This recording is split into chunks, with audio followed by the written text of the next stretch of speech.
All right, so I'm meeting a former colleague and friend today for coffee, and he's running 15 minutes behind, and I wanted to get this video out there. So for those of you who are just coming to this channel the first time, I'm Alex Grover, CEO of Restack AI. We're an AI and blockchain development company based in Lviv, Ukraine, and we also can do IT staffing as well. I have a lot of contacts here with small companies and freelancers, so we can solve your problems or build your apps or whatever you need. Debugging, new projects, websites, data analysis, tokens, NFTs, we can do it. So anyway, I wanted to talk about why did we centralize? Why did society and nature in many instances centralize? We started out, and I'll just go all the way back in evolution. We started out as single-celled organisms, just swimming around the earth, even amino acids. And one of the first things they started to do was come together. And why did they do that? Why did they start coming together? Why did they start grouping together and building structures that appeared to be centralized, like there was some central element orchestrating everything, whether it's chemistry or God himself or something. But that has happened in nature, that a bunch of single-celled organisms came together. Now we have human beings, so you have a group of cells that are the eyes, another group that's the mouth, that's what's doing the talking, the legs, the arms, whatever, all these different organs you have in your body, and they all work together to achieve a greater outcome. I guess it's arguable. What's the outcome? But in general, that is a path that nature has taken to centralize and to group together. And now we're seeing in the crypto verse that they're promoting decentralization as a savior and as the panacea to all the problems. To a degree, yes, you got to be decentralized. You have to have your risks spread out. If one node goes down, the others take over, for example. But we have to understand the reason why we centralize in the first place. In society, the states in America back in the days, joined together to fight off a superpower. And there are still some decentralization, some decisions taken by the states. We saw the formation of the European Union to become to reduce all these barriers, because when you're decentralized, you have a wall, just like cells, right? You have a wall, and then you have to cross over to the other cell through diffusion and through processes. So when Europe was a bunch of separate states, I remember this, I was here, you had to cross a border, wait in line, then you drive from Estonia to Latvia, and it would take you a while to get through to Latvia, and then a while to get through to Lithuania. And then, if you wanted to go to Poland, and fly over there, you had to, go through passport control. And they reduced all of this. They took all this away. And now Europe flows a lot better. It's getting more like America, where you can just, go around without too much bureaucracy.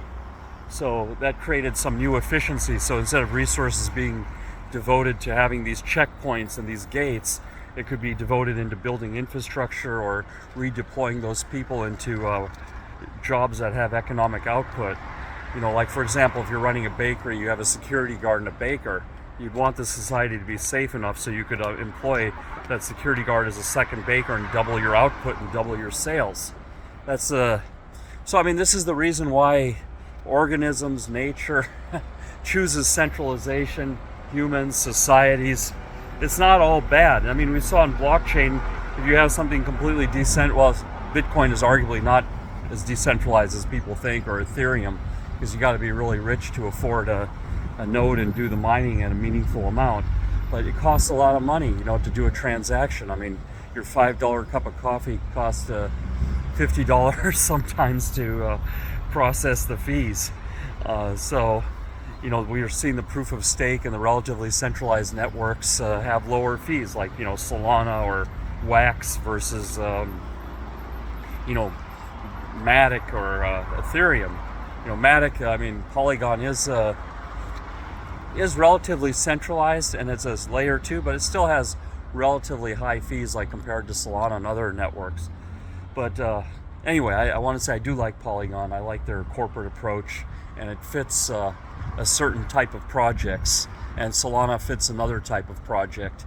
But those are our two favorite technologies, just to, if we were to recommend to clients, which way to go, we would either, we would explore Polygon or Solana.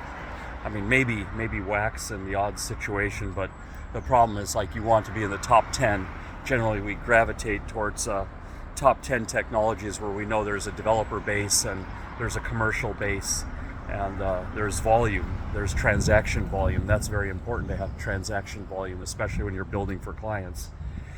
But anyway, yeah, so those are my thoughts on, like, why did we centralize? Safety in numbers, economies of scale, specialization, division of labor, as we say, that everyone, like, specializes. Someone is the eyes, and someone is the heart, and someone is the feet, and someone is the skin and the kidneys. Or in a company, someone does marketing, and someone does engineering, and someone does human resources, and someone does sales.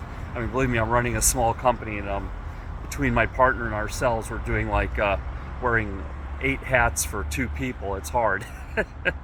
So we are wishing for that one day where we can become a bigger company and delegate these tasks down to others and create opportunities for others.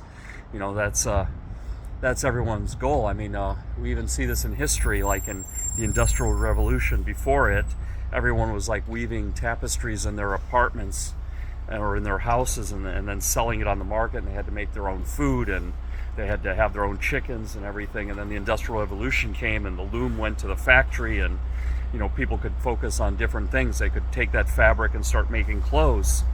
They could move up the value chain. And then the farming went to large scale commercial. I mean, something I have mixed feelings about. I think that has to be reined in a bit, so that we don't get too dependent on. That's something that should be decentralized more. That you have farms closer to population centers, so if some farm gets nuked, you don't starve out the cities. But that's another discussion. But so there has to be some decentralization, so that you can balance out risks. But it's not all decentralization, all centralization. Things have to be balanced, and the arguments have to be balanced. You have to understand, what is it for? Why are you decentralizing? And still, what is the goal? What is the goal of this decentralized organization or group of tribes? What is their aim to do? I mean, because they can all go off in different directions and have factions, and then it's like in software, you have forking of the code, and then they get so mutated because the code bases are not aligned. I had that in a job many years ago, that we had the same code base, and the developers were not talking to each other, and they were not syncing. And then we had 5 branches of the same code, and it was becoming a maintenance nightmare. I mean, those guys definitely engineered themselves a job. And I had to have a team from India and Ukraine, and it took 2 years to put everything into a common code base to merge all those branches. So yeah, it's got its pluses and minuses, but there's no easy answer. But I wanted to have this discussion on why nature and organizations and countries have chosen a centralization approach in the past. And I suppose, like I say, agriculture and certain functions probably should be decentralized somewhat, as long as they're aligned to a common goal. So that is like I said, decentralization versus decentralization. Decentralization is like when you just completely have anarchy, but organized decentralization can work, and it can be a good thing. Okay, so that's all I got today. Got to go meet my friends soon. So take care. Bye-bye.